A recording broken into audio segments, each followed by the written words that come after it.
So there was something I noticed on my journey, and that was that awareness wasn't enough on its own. So let me say a bit more. I thought, first of all, when I first came across all this spiritual exploration, I thought that purely recognizing my essential nature would be enough. I thought that that would solve everything.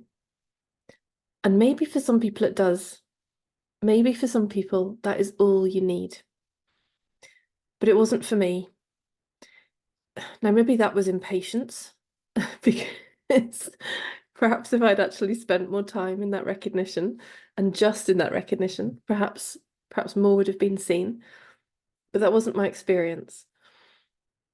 As well as impatience, I know that I love an eclectic journey. I love, and I've always loved having like this magpie experience of drawing and trying and testing and experimenting with all sorts of different approaches and modalities. So perhaps there was also that playing into my experience. Whatever, I don't know. All I know is that looking to the fact of my essential nature didn't seem like enough. Even once I'd fully awakened and had that recognition, still then the patterns continued. It wasn't as if there was suddenly oh, it's all cleared, it's all done. I know who I really am, and all the stuff is cleared from my system, and now I am pure flow and alignment all the time. Like that did not happen.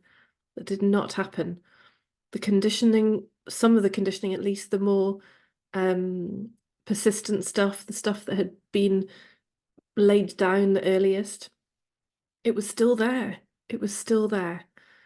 And so in that experience, I found myself going towards things, to try different things, to try different modalities, to try different proactive ways of getting to this stuff.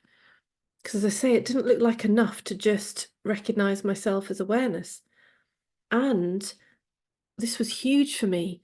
Having awareness of the patterns also didn't seem to be enough.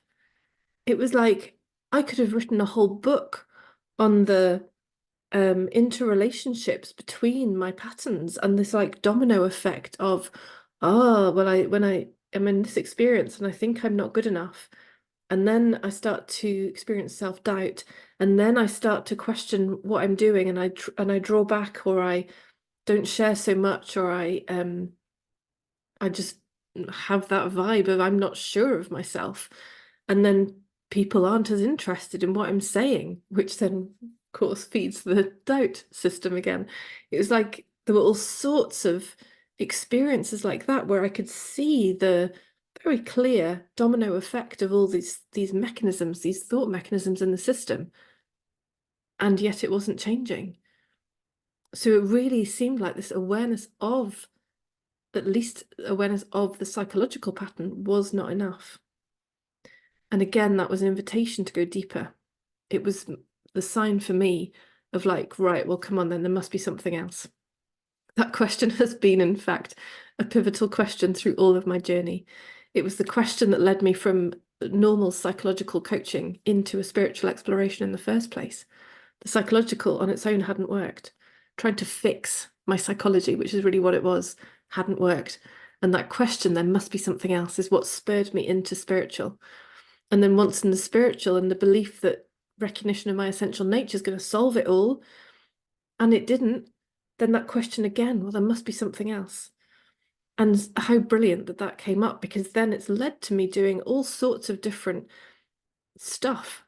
I've tried emotional modalities, I've tried physical modalities, I've tried energetic modalities. I've had a go at loads and loads of stuff.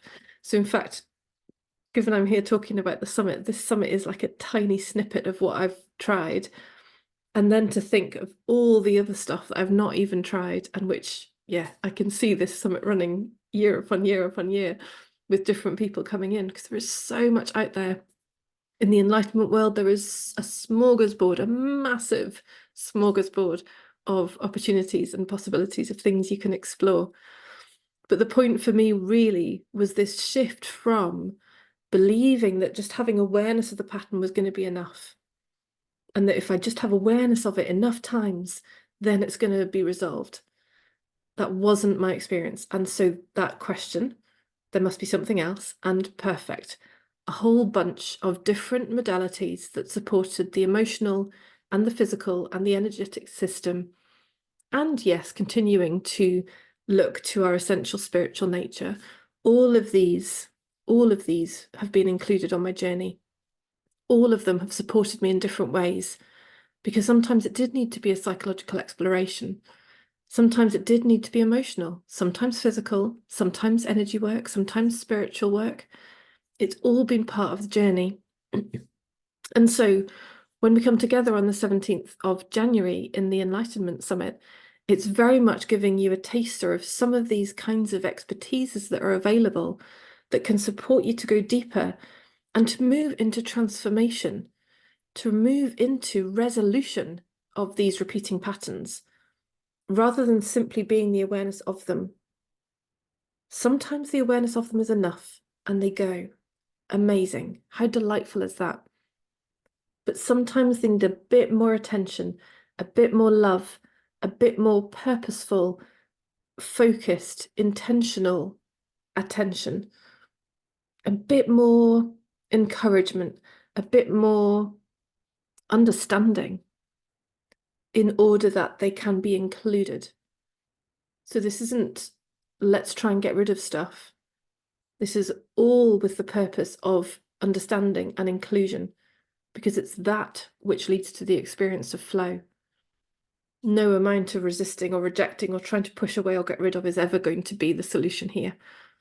All of this is being done with the intention behind it of inclusion, because really it's already included. There's nowhere it can go. What we want is for it to be back in the flow of experience with all the rest of experience, so that it can come if it wants to, and it doesn't have to. And that's the paradoxical aspect, where the more we welcome it, the more we are okay with it, the less afraid we are of it, the less it comes, the easier our experience, the more aligned our experience. And therefore, the more you experience the natural expression of who you're here to be. And that's what this is all about. So if this sounds interesting to you, I'd love you to join us for the summit in January. It's free, 17th to the 19th of January. You get 12 speakers across 3 days on 6 themes. And each speaker is also bringing a free gift, so you can dive a bit deeper into their work. So if you want to join, I'd love to see you. The link is below, and lots of love. I look forward to it.